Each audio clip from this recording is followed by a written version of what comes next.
네, 커다란 파장을 몰고 왔던 GM 군산공장.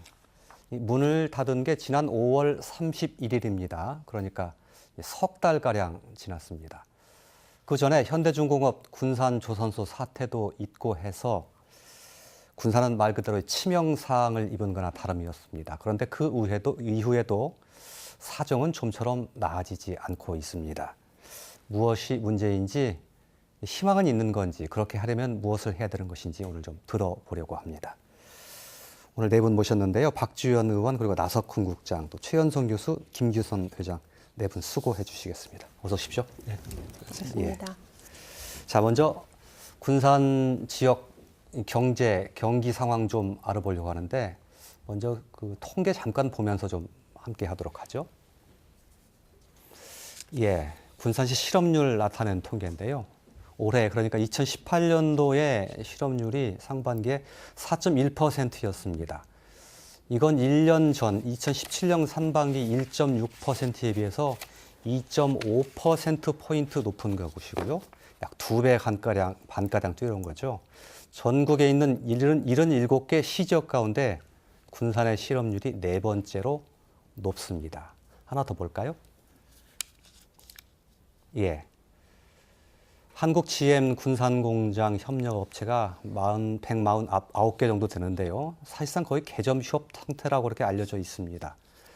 현대중공업 군산조선소 협력업체에는 74%인 64개가 부도 상태인 것으로 군산시의 집계 결과 그렇게 나와 있습니다. 자, 저희가 통계 좀 잠깐 들어봤는데, 군산에서 주로 활동하시는 김규선 회장님 또 그리고 최연성 교수님, 좀 생생한 좀 얘기를 좀 듣고 싶습니다. 최연성 교수님께 먼저 부탁드릴까요? 통계에 나타난 거 말고 실제로 들으시는 거, 직간접적으로 경험하시는 거 좀 듣고 싶습니다. 지금 군산 경제 굉장히 어렵습니다. 우리가 이제 조선소 근로자가 대개 이제 5천 명 이상이었는데 거의 대부분이 실업자가 다 됐다, 이렇게 보시면 됩니다. 마찬가지로 이제 지금 GM 군산 공장이 협력업체가 한 150개 정도 됐는데 그 중에서 150개 그대로 다 개점 휴업 상태입니다. 상당수가 한 30, 40% 정도는 도산한 걸로 추정이 되고요. 연락도 잘 안 됩니다. 이렇게 이런 어려운 상황에 있고요. 그다음에 이제 특히 어려운 것은 군산의 이제 주택 상황입니다. 인구가 급감하다 보니까 주택 시장에도 찬바람이 불어서 공실률이 급증하고 있고요.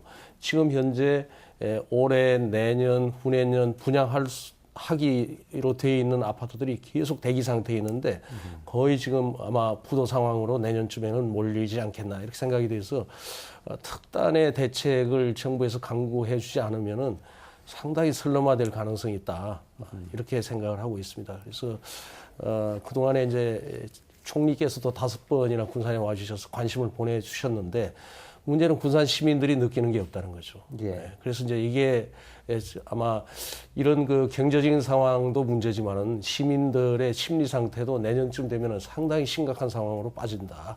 예. 그래서 정부에서 좀 철저하게 준비를 좀 해주셨으면 좋겠다, 이렇게 생각합니다. 예. 김규성 회장님도 군산에 이제 공장을 갖고 계시는데, 산업계에 계시는 분들 얘기를 아무래도 많이 들으실 것 같아요. 어떤 얘기를 주로 들으십니까? 지금 그동안에 조선이나 자동차 위기로 인해서 금융적인 면이라든가 세금적인 면에서 정부에서 해준 일은 있습니다.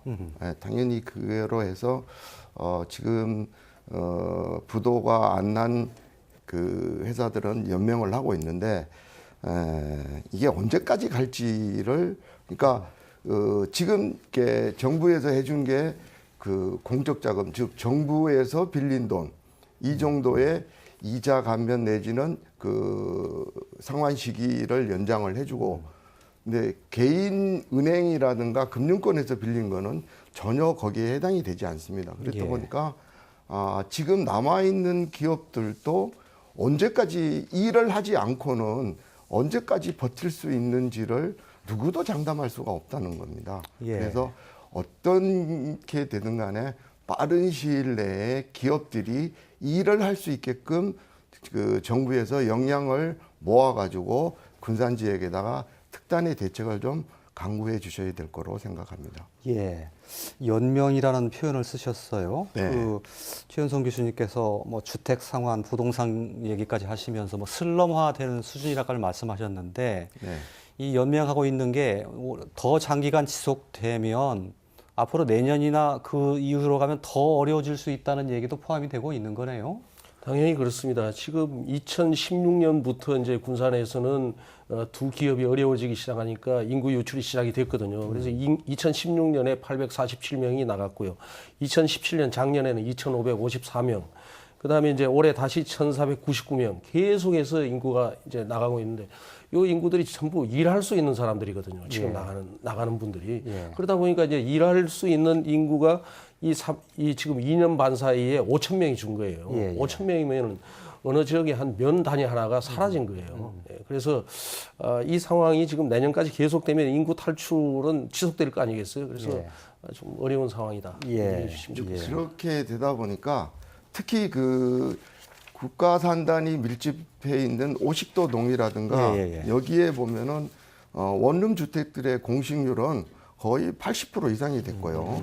그다음에 음식점들도 조금 괜찮은데 뭐 세네 군데를 제외하면은 점심 때 뭐 두세 테이블 받은 데가 대부분이고 저녁에는 그야말로 불 꺼진 산단이 돼서 완전히 슬럼가가 됐습니다. 예. 근데 이게 갈수록 더 심해지고 있고 이게 갈수록 시내 쪽으로 도미노 현상으로 번지고 있고 올겨울이 지나면은 군산시의 그 이런 음식업 관련이라든가 아니면은 주택이라든가 이게 관련된 것들이 어떻게 흘러갈지는 아무도 예. 장담을 할 수가 없는 그런 알겠습니다. 입장입니다. 예. 네, 좀 너무 이제 비관적으로 우리가 그 마음가짐을 가지면 힘들어지니까 좀 대책을 중심으로 이야기를 하긴 해야 되는데요. 예. 제가 이제 국회에서 이제 뭐 상임위에서 뭐 장관들 또 의원님들에게 이런 얘기를 하면 다들 정말 깜짝 놀랍니다. 지금 그러니까 154개 시군구 중에서 고용률 꼴찌가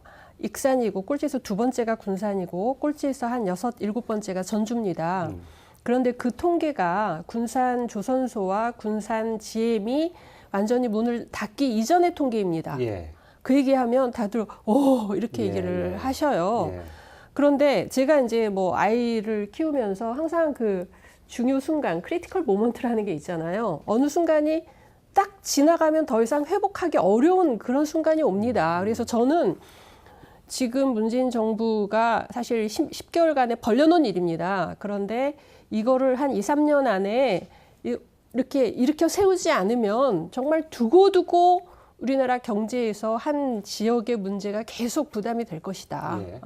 그래서 지금 이제 가시적인 정책들을 빨리 그리고 이제 우리 김 회장님 얘기하셨지만 우선 뭐 정부에서 뭐 기업을 유치한다 또 새로운 어떤 미래 자동차 이런 생태계를 만든다 하지만 당장 지금 현재 있는 협력 업체들이 한 2, 3년간 버틸 수 있는 긴급 조치가 필요합니다. 예. 그런데 제가 지난달에 이제 그 뭐 민주평화당 이제 당대표 지도부들이 다 그 한국 GM에 가서 협력 업체 분들을 만났었는데 다행히 그분들이 굉장히 어떤 건설적이고 생산적인 제안을 해주셨어요. 예. 지금 정부가 뭐 53조의 일자리 안정자금 그래서 뭐 청년들에게 뭐 연 900만 원씩 해서 예. 지원을 해주고 기업에 다 그 임금을 보태주지 않습니까? 그런데 가장 긴급한 게 지금 군산 GM 조선소 협력업체들이에요. 예. 이분들이 어쨌든 뭔가 현대 뭐 중공업이 재가동되든 새로운 기업이 올 때까지 2, 3년간 고용을 유지하고 있을 수 있도록 고용을 유지하면 거기에 대해서 일정 정도의 임금 보전을 해달라는 겁니다. 예. 이게 지금 정부가 일자리 안정자금 53조로 하고 있는 일이거든요. 예. 그런데 이제 지금까지 보면 고용 위기 지역이다, 산업 위기 대응 지역이다 이렇게 했지만 군산 문제를 제일 앞장 세워놓고 뭐 전라북도나 어디 목포나 저 경상도 뭐 4군데 5군데 다 뒤에서 사실은 다 가져가고 군산에 네. 정작 뭐 고용 위기 지역 대책이라고 해서 기업의 고용과 관련해서 주는 거는 군산에는 고용이 이미 다 무너졌기 때문에 받을 수 있는 기업이 없어요. 예. 예. 현실적으로 군산에 대한 대책이 못 되고 있었습니다. 알겠습니다. 예. 그래서 이제 그런 일자리, 그러니까 임금을 보전해 주는 것뿐만 아니라 지금 2, 3년간 일감이 없잖아요. 예. 없는데 자신들이 다 지금 기술이 있단 말이에요. 그래서 그 기술을 계속 좀 발전시키면서 뭐 상용화하고 할 수 있는 그런 실용 R&D 자금을 좀 내려주면 예.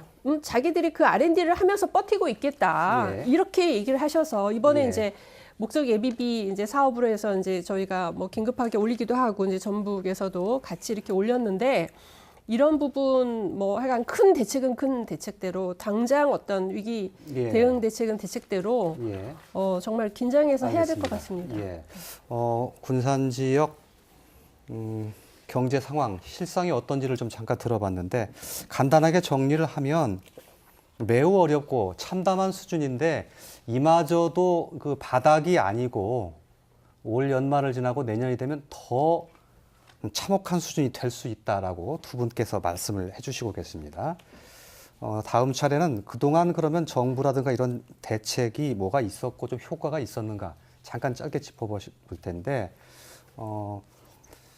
김규선 회장님께서는 그동안 뭐 세제라든지 금융 혜택 조금의 효과는 있었다고 말씀하셨어요. 근데 그것은 이제 뭐 연명을 하기 위한 정도밖에 되지 않는다는 것이었고 박주현 의원께서도 일부 지원이 있었는데 뭐 나중에 다른 데서 다 찾아먹고 군산에는 뭐 혜택 받는 게 없더라 이런 거거든요. 말씀해 주신 대로 이낙연 총리 5번이나 지금 군산을 찾았습니다. 그 이후에 산업위기 특별지역 지정하고 고용위기 지역 지정했습니다. 이거 군산에 좀 도움이 되고 있습니까? 어떻습니까? 아까 말씀하신 군산 지역의 지역경제 상황 침체 이런 부분에 대해서는 저희들이 심각하게 보고 있는 부분이고요.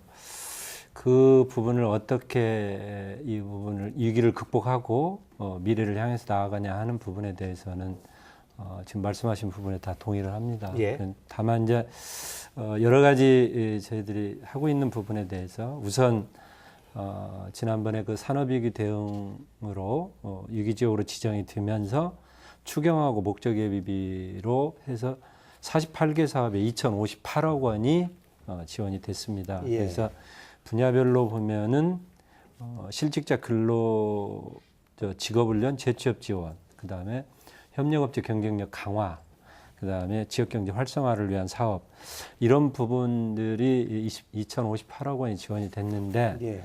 이 부분들이 실제 피부로 느끼기에는 많이 부족한 부분이 있을 것이라고 생각을 합니다. 예.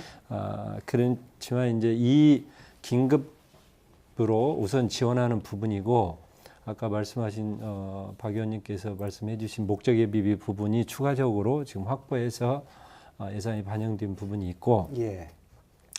이 어떤 긴급 조치 사업 이외에 전기 사용자 자율주행 전진기지 구축하는 에타 추진하는 부분, 예. 이 부분이 어떤 그 미래형 산업으로 가는 부분이고 신재생 에너지 클러스터를 조성을 해서 예. 이 부분이 어떤 조선 산업의 다각화 그리고 어떤 전체적인 새로운 산업 구조로 개편하는 이런 부분으로 가는 어떤 하나의 단계를 예. 밟아 나가고 있다 이렇게 예, 말씀을 드리고 알겠습니다. 싶습니다. 예. 2,058억 말씀하셨는데 이게 군산 지역에 쏟아진 돈만 2,058억입니까? 그렇습니다. 예. 예. 그런데 2,058억 쏟아부은 셈 치고는 지금 군산 경제 굉장히 심각하다고 말씀하셨는데 거의 효과가 없는 거 아닙니까? 거의 효과가 없다고 봐야 됩니다. 근데 이제 이게 지금 정부에서 돈을 쓰는 방법에서의 문제인데요. 예. 우리가 이제 IMF를 겪을 때에 IMF 위기를 극복할 때 어떤 방법을 쓰냐면은 정부에서는 창업과 벤처 기업으로 돈을 기업에다 내려줍니다. 기업에서 인력을 채용해가지고 그 중에서 우리가 흔히 얘기하는 대로 10개 쏟아부었을 때 하나 성공하면 된다라고 해서 쏟아부었거든요. 지금 방식은 어떻게 되냐면은 실업자의 복지 차원에서 이 돈을 계속 주고 있기 때문에 기업으로 예. 돈이 안 가는 거예요. 이게 기업으로 가서 기업에서 인력을 채용해가지고 예. 그 인력에다가 다시 이 뭔가의 기술 개발을 해서 이 유지가 되도록 해야지 이게 자원이 이게 선순환이 되는데 지금은 이제 직접 이 인력에다 투자를 해주기 때문에 이분들이 받아서 군산에 있으나 일자리 많은 타 지역으로 가나 어차피 본인 실업급여 받는 거예요. 의미가 없는 거예요. 이게. 예. 좀 더 생산적으로 쓰이지 못하고 예. 있다는 뜻이네요. 예. 또 한 가지 문제점은 정부에서 지금 국장님이 2,058억을 군산 지역에 내려주셨다 그랬는데 이 그러니까 쓰는 주체가 정부가 정해진 범위 내로 모든 것들을 쓰고 있습니다. 특히 무슨 얘기냐면 방금 최 교수님이 말씀하신 대로 실업자의 그 복지를 위한 거 또는 그 실업 급여를 위한 거를 이렇게 위주로부터 해가지고 뭐 심리 안정 치료다 심지어는 예. 또는 그 재교육이다 이렇게 합니다. 예. 근데 재교육을 하는 프로그램을 이렇게 쭉 보면은 기존에 하던 것들을 똑같이 거기다 집어넣습니다. 예. 뭐 그 위기 지역이면은 특히 군산에 맞는 위기 지역에 맞는 재교육을 해야지만은 그 사람들이 다시 취업을 할 수가 있는데 예. 통상적인 교육을 해서 저희가 볼 때는 교육을 하는 기관이라든가 또는 그거를 담당하는 그 중간에 있는 사람들을 위한 정책일 뿐이지 예. 실질적인 근로자라든가 기업인들이 필요로 하는 쪽으로 예산이 흘러 들어가지를 못하기 때문에 예. 쓰이지를 못하기 때문에 피부로 와서 닿지 않는다 그런 얘기를 많이 하거든요. 예, 알겠습니다. 예. 사실 이제 군산에 군산 조선수와 군산 GM이 그 문을 닫았으면 그거에 해당하는 대기업이든 일자리가 만들어져야 되는 거지. 그러니까 예산이 온다고 해서 그게 일자리로 이어지지 않으면 체감이 굉장히 약하고요. 실제로 그 내용도 보면 뭐 추경, 3조 추경을 군산 때문에 한다 이런 식으로 막 선전을 했는데 내용적으로 봤을 때 440억 이런 식이었어요. 예. 그 중에 300억은 어차피 해야 될 새만금 길 닦는 거 이런 식으로 들어가고. 예. 그러니까 실제로 군산의 경제를 활성화하기 위한 실질적인 대책은 그 기재부가 이거는 무슨 추경해서 안 되고 본 예산으로 들어가야 된대요. 예. 그래가지고 추경이 넣으려고 안 됐어요. 그러니까 본 예산 되니까 또 이건 예타를 해야 되기 때문에 안 된대요. 알겠습니다. 그래서 어느 세월에 그걸 합니까? 예. 근데 예타 기간을 좀 단축을 알겠습니다. 하긴 했는데 예. 저는 이제 이런 부분을 그 전북도든 군산시든 또 이제 뭐 정치인 다 힘을 합해서 예타 면제할 수 있거든요. 알겠습니다. 할 수 예. 있기 때문에 이걸 좀 뚫어가야 된다고 생각합니다. 그동안에 그 정부 정책에 부분에 대한 대해서 잠깐만, 제가 좀 예, 정리를 하고 예, 하겠습니다. 예, 기회를 드리겠습니다. 예, 예. 정부 정책에 대한 평가를 좀 해주셨는데 저희가 오늘 그 모두의 대책 부분에 대해서 좀 초점을 맞추기로 했기 때문에 나석훈 국장의 말씀만 듣고 바로 대책 예, 부분으로 예, 넘어가도록 하겠습니다. 예. 아까 그 말씀하신 그 고용위기 지원에만 쓰이기 때문에 실질적으로 도움이 안 된다고 하는 부분에 대해서 지금 사실관계에 대해서 말씀을 드리면 48개 사업이 2,058억 부분에서 고용위기 지원 사업은 9개 사업 224억이고 나머지 전부가 산업위기 지원 사업.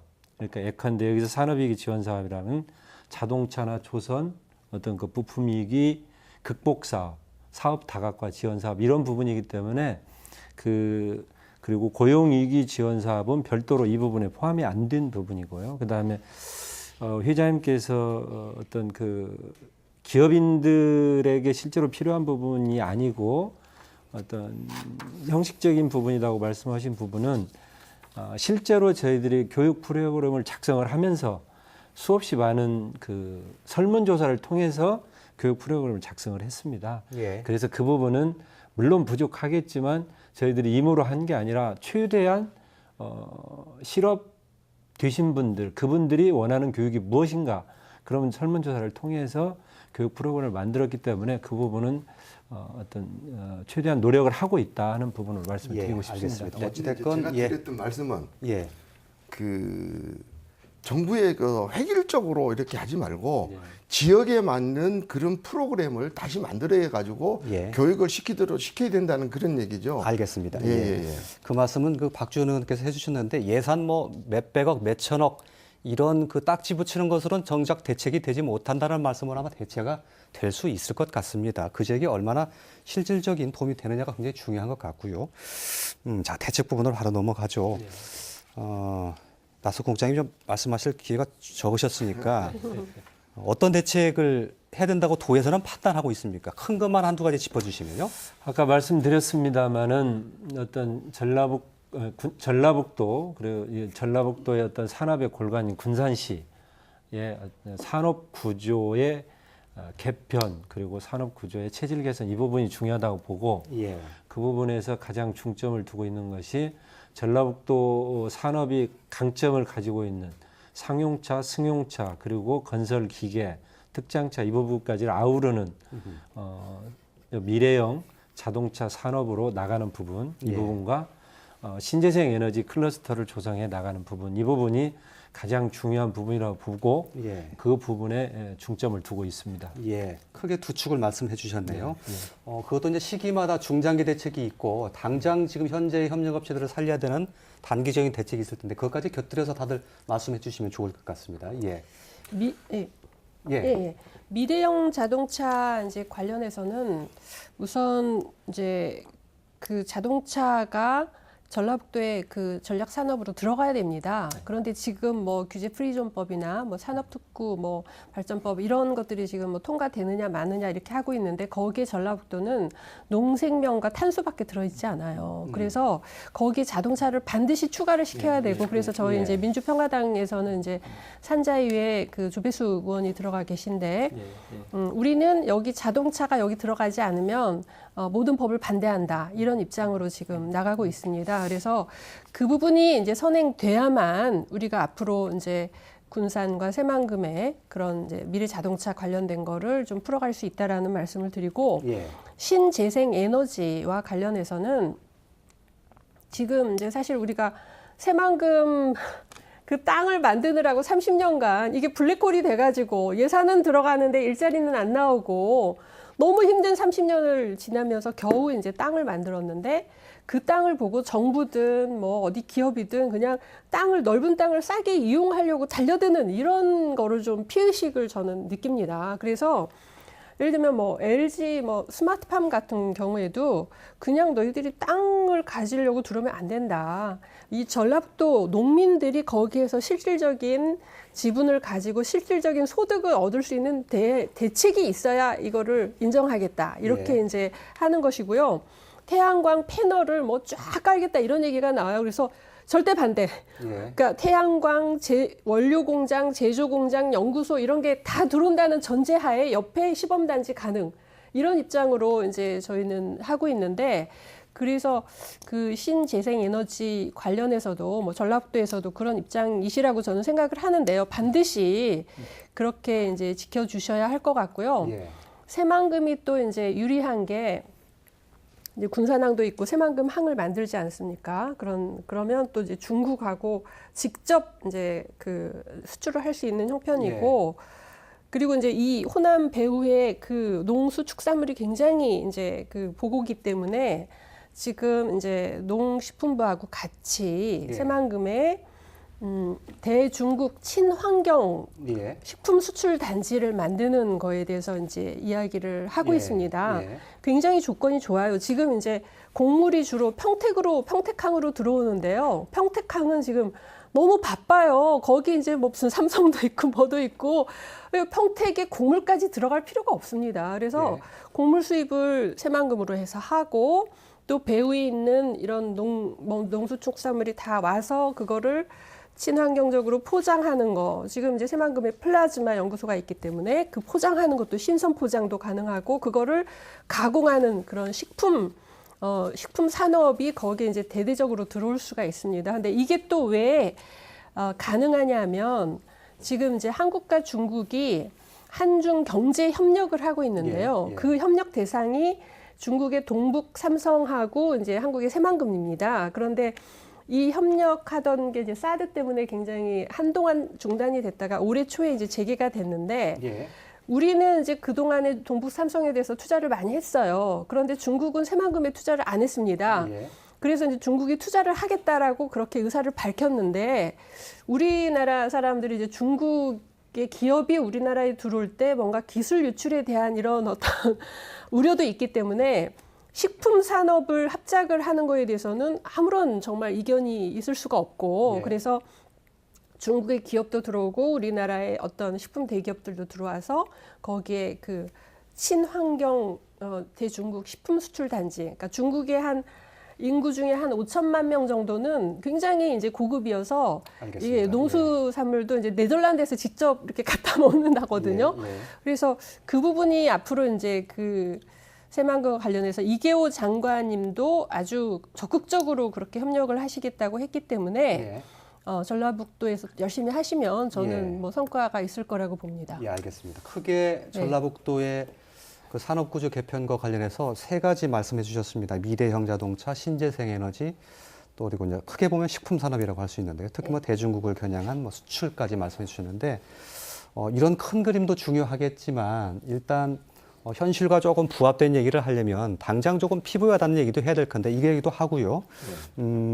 그 전에 아까 그 미래형 자동차 관련해서는 그 규제 프리존법에 법에 일단 우선 반영하는 것이 그 시급합니까? 부분을 제가 말씀을 드리겠습니다. 그러니까 규제 프리존 법에는 농생명과 탄소 부분이 들어가 있고요. 예. 그때 이제 지난 정부에서 그 만들어진 법안이었기 때문에 근데 이제 지금 그 부분이 지역 특화 발전 특구법과 지금 병합 심사 중인데 예. 지역 발전 특구법에는 미래형 사용자 지역 혁신 특구를 예. 우리 이 지정 신청서를 우리 군산 지역을 중심으로 해서 제출한 상태입니다. 예. 그래서 국회에서 이제 병합 심사 과정에서 그 부분이 반영될 수 있도록 노력을 해야 될 부분이고 그다음에 홍중합장관 그런 부분으로 소관입니다. 같이 노력해야 될 부분이라고 말씀드리고요.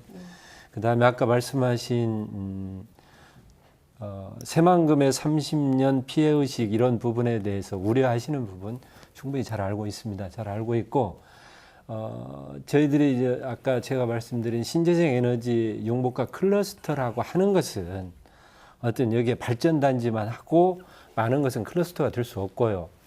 여기에서 신재생 에너지, 태양광, 풍력 이런 부분들이 모듈 생산의 어떤 테스트 베드 그리고 인증, 평가, 최종 그 확정까지 이런 부분이 다 이루어질 수 있도록 하고 여기에서 제조업 된 기반들이 다 조업이 들어가야 됩니다. 갖추어지는 부분을 감안해서 신재생 에너지 클러스터라고 말씀드린 부분이기 때문에 지금 의원님 말씀하시는 염려, 우려 그런 부분들은 기존에 있던 지금 태양광 관련 회사도 지금 잘 안 되고 있잖아요. 아니 그러니까 이제 그런 부분들은 조만간 좀 가시화될 수 있을 것이라고 보는데요. 그런 부분들을 전체적으로 처음 시작부터 제조 시작부터 끝 인증 평가에서 인증까지 다 아우를 수 있는 그 인증 시설 평가 기관을 다 여기에 유치함과 동시에 그것을 생산하는 제조업 기반들이 다 여기에 유치 집적하게 될 것이다 하는 점을 말씀드리고 예, 싶습니다. 과장님이 알겠습니다. 예, 예. 지금 방금 말씀을 하셨는데 저는 두 가지 의문점이 있습니다. 첫 번째, 예. 방금 신재생을 말씀을 하셨는데 신재생이 과연 그러면은 지금의 위기인 자동차를 대신을 할 겁니까? 조선을 대신을 할 겁니까? 또 한 가지는 지금 방금 아까 말씀하신 두 가지 앞으로의 미래의 전라북도에 대한 거를 말씀을 하셨는데 조선 부분이 빠졌어요. 그러면은 저 거대한 현대중공업의 조선소 땅이며 거기 관련된 협력업체들은 도대체 어떻게 그냥 방치를 하실 거라고 지금 그 전혀 거기에 관련된 말씀만 아무런 말씀이 없었거든요. 예, 그게 한 가지 좀 저는 좀 답변을 하시는 게 좋을 것 같습니다. 말씀을 예. 드려야 될 것 같고 그, 또 한 가지 두 번째 신재생 그 클러스터를 말씀하셨는데 지금 우리 말을 하기는 참 클러스터 좋습니다. 근데 과연 그럼 이제 와서 우리가 신재생 클러스터를 만든다 그랬을 때 과연 우리 지역이 기존에 있는 앞서가는 지역보다 뭐를 어떻게 해야지 이거를 그보다 앞서게 나느냐. 다시 말씀드려서 아까 뭐 테스트 베드부터 해갖고 그러는데 사실 신재생으로 했을 때 태양광 아니면은 풍력입니다. 태양광은 그 우리 의원님이 말씀하시다시피 지금 투자해 있는 뭐 군산이나 익산 지역에 투자해 있는데도 굉장히 어려워갖고 고전을 하고 있는데 그걸 어떻게 할 것이며 풍력은 이미 제주도나 그 다른 데 제주도에는 거의 활성화가 돼 있습니다. 근데 이제 와서 여기서 테스트 베드를 구축을 한다. 처음부터 끝까지를 다 해보겠다. 이런 것들도 고려가 많이 돼야 될 것 같고요. 예, 알겠습니다. 그런 것들을 새롭게 하는 것도 좋지만은 기존에 있는 그 우리 그 협력사라든가 아니면은 그 우리 산단의 고려를 해가지고 네. 정책 방향을 정하시는 게 네. 좋을 듯합니다. 예, 알겠습니다. 나석훈 국장님한테 말씀드린 것처럼 기회 드리는데 답변을 앞으로 네 분 모두 다 좀 압축적으로 네. 부탁을 드리겠습니다. 예, 시간이 알겠습니다. 넉넉지 않아서요. 예. 이 회장님 말씀과 우려 그다음에 지적 부분은 충분히 공감을 하고 그 부분을 어떻게 할 것인지에 대해서 고민하도록 하겠습니다. 우선 조선 산업 부분이 빠졌다는 부분은 나중에 따로 이제 말씀을 드리기 위해서 제가 이 부분에서 말씀을 안 드린 부분이고, 다만 재생에너지 부분과 관련해서 풍력으로 풍력 산업을 활성화해서 어떤 조선 산업을 사업 다각화, 그 다음에 대체 산업을 육성하는 부분이 있기 때문에 그 부분은 얼마든지 조선 산업 다각화 부분으로 해소가 될 수 있을 것이라고 보고 있습니다. 그리고 신재생 에너지 클러스터 구축이 제주도나 다른 것에 비해서 좀 늦었지 않았냐 하는 부분은 절대 그렇지 않고요. 제주도에서 하는 부분은 어떤 지역적인 부분이고, 저희가 지금 야심차게 추진하고 있는 부분은 새만금 권역, 나아가서 군산 앞바다 이런 부분까지 포함해서 어떤 대규모 신재생 에너지 단지의 메카로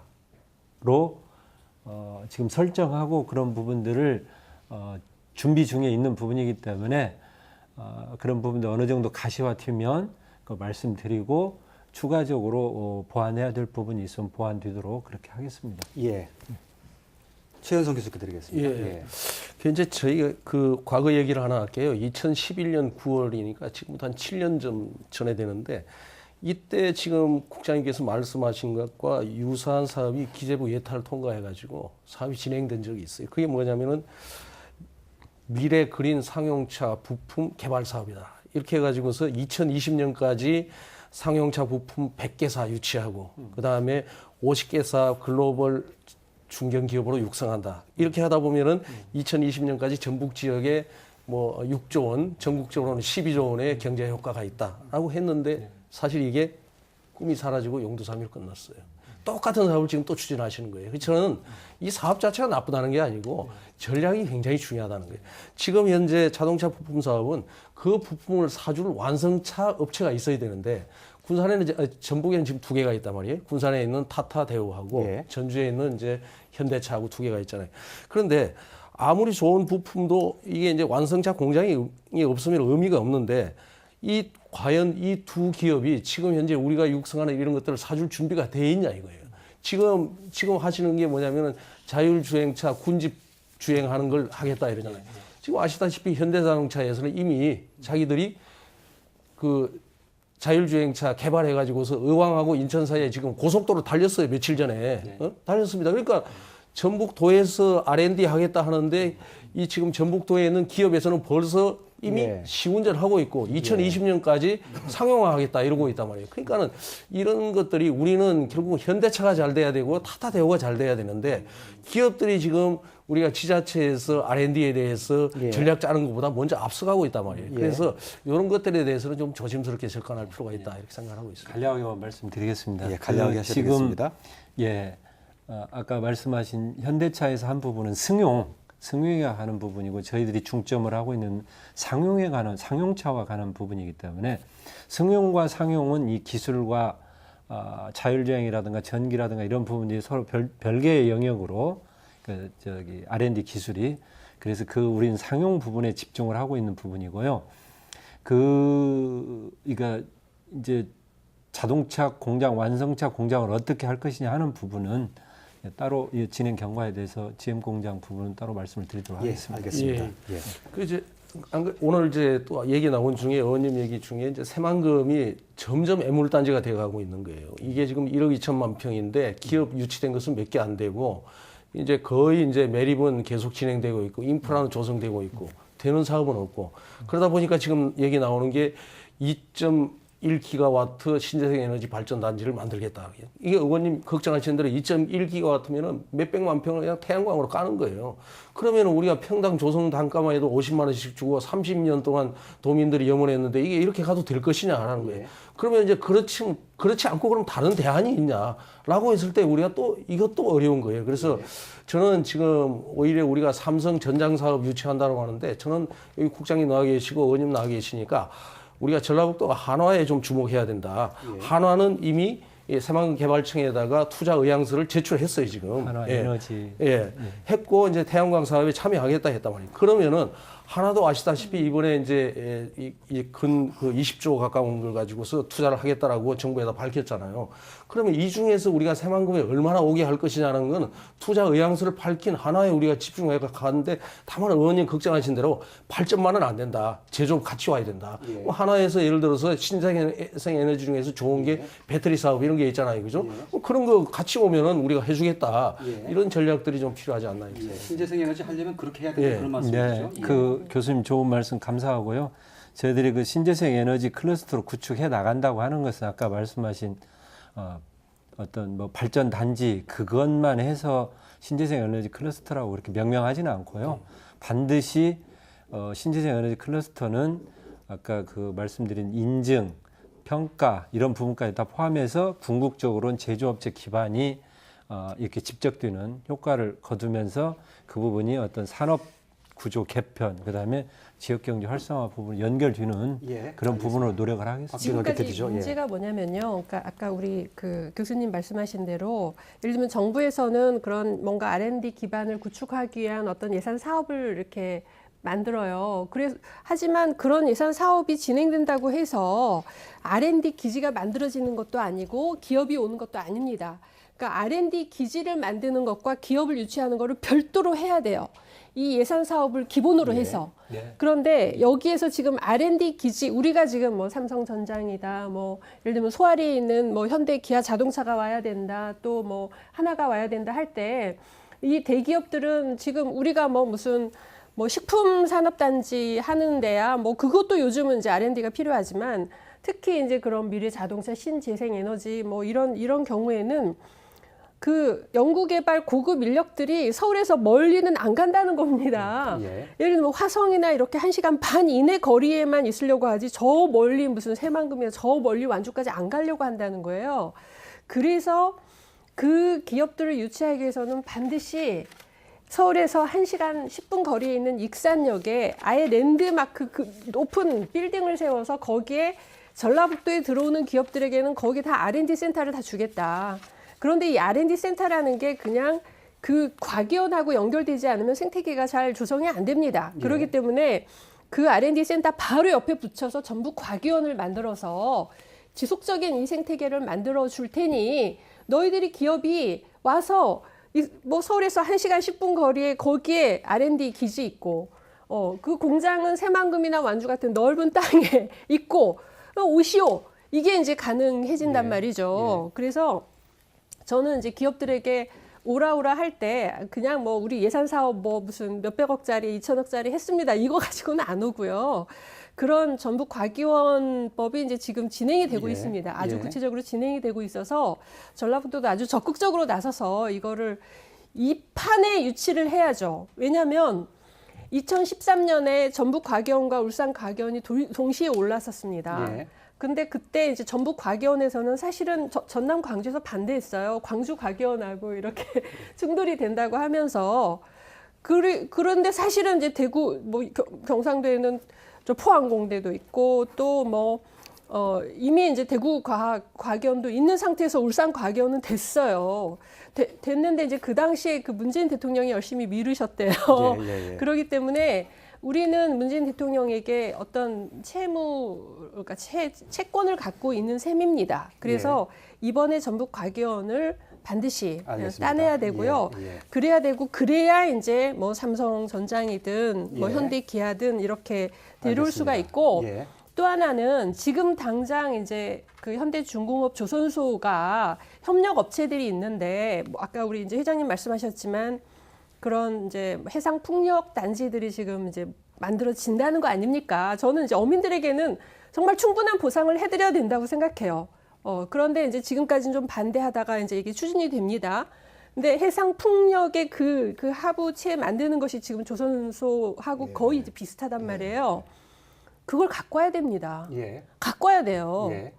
빨리 그거를 어떤 식으로든지 해서 지금 군산 현대중공업 조선소에 그 협력 업체들이 일을 할 수 있는 것들을 만들고 지금 이미 정부가 200척을 금융 지원하는 선박 금융 펀드가 있어서 그것에 대해서 우리가 한 3, 40천만 받아도 얼마든지 지금 2, 3년을 버티면서 이후에 조선 경기를 볼 수가 있습니다. 그래서 저는 그 현대중공업이 그 군산조선소를 2019년부터 재가동하겠다라고 이미 이제 회장님도 말씀하신 게 있기 때문에 그 부분을 그 지킬 수 있는 여건을 지금 빨리빨리 만들어가고 그 사이에 그런 협력업체들이 일을 할 수 있는 그 부분을 만들어가야 된다고 봅니다. 시간이 많지 않아서 제가 좀 끼어들어야 될 것 같은데 지금 얘기의 중심이 크게 이제 그 앞으로 전라북도의 산업을 어떻게 구조를 개편해 나갈 것인가를 좀 장기적인 부분에 대해서 초점이 맞춰져 있는데 그러다 보니까 이런 인상이 듭니다. 사실은 이건 현대중공업이나 GM 그 사태가 아니었더라도 전라북도가 미래의 그림을 그려나가는 그런 그림은 어차피 필요했던 것인데 이걸 현대중공업이나 GM의 사태의 대책으로 좀 포장되는 듯한 느낌이 하나 있고요. 두 번째는 이건 어쨌든 당장의 현실이 되는 문제가 아니어서 지금 당장 어려움을 겪고 있는 뭐 현대중공업 관련 업체들이라든지 또 GM의 협력업체들한테 과연 현실적인 도움이 될 수 있느냐 이 두 가지 사실 의문점이 드는데 시간이 많지 않아서 우리 저기 김규선 회장님께 좀 시간을 짧게 드리고 정리를 좀 해야 될 것 같습니다. 예. 지금 그 우리 의원님이 참 좋고 전라북도 도민으로서 환영을 하고 꼭 해야 된다고 생각을 합니다. 예, 풍력 하부 구조 선박판도 아니요. 저기 과기원하고 과기원. R&D 센터. 네, 전라북도 전체를 위해서 동의를 합니다. 근데 방금 우리 사회자님 말씀하신 대로 그 큰 그림을 하는 것도 해야지만은 지금 방금 사회자님이 지적하시는데 군산의 어려운 거를 이용을 해가지고 그 익산이나 전주가 편승을 해서 가는 거에 대해서 군산 시민들이랑 우리 협력업체들은 많은 그 안타까움을 갖고 있습니다. 그래서 특히 아까 이렇게 2,058억인가 예산을 확보할 때도 그때 말씀하신 대로 정부에서 올려라 그랬습니다. 올리라 그럴 때 준비된 게 없었습니다. 그다음에 우리 그 기업들은 언제까지 올리라든지 올려라고 그랬는지를 모릅니다. 그게 시간이 지나고 마감하기 이틀 전이나 3일 전쯤 어떻게 해서 저희들 기에 들어와가지고 이렇게도 도에다 연락하면은 그거는 시를 통해서 올려야 됩니다. 그러고 했는데 막상 그거를 뚜껑을 열다 보니 아까 서두에 말씀하신 대로 포장하는데 얼마, 새만금 내수면 뭐 하는데 얼마, 그다음에 그 구도심을 활성화하는데 얼마, 거의 예산이 그렇게 갔습니다. 정말 가슴을 치고 통곡을 했어요. 그거를 가지고 그거는 수건 사업이 어떤 정부 예산에서 밀렸던 거면 다 올렸던 겁니다. 알겠습니다. 그렇게 했는데 그때 가장 문제점이 뭐였던가 하면은 컨트롤 타워가 없었습니다.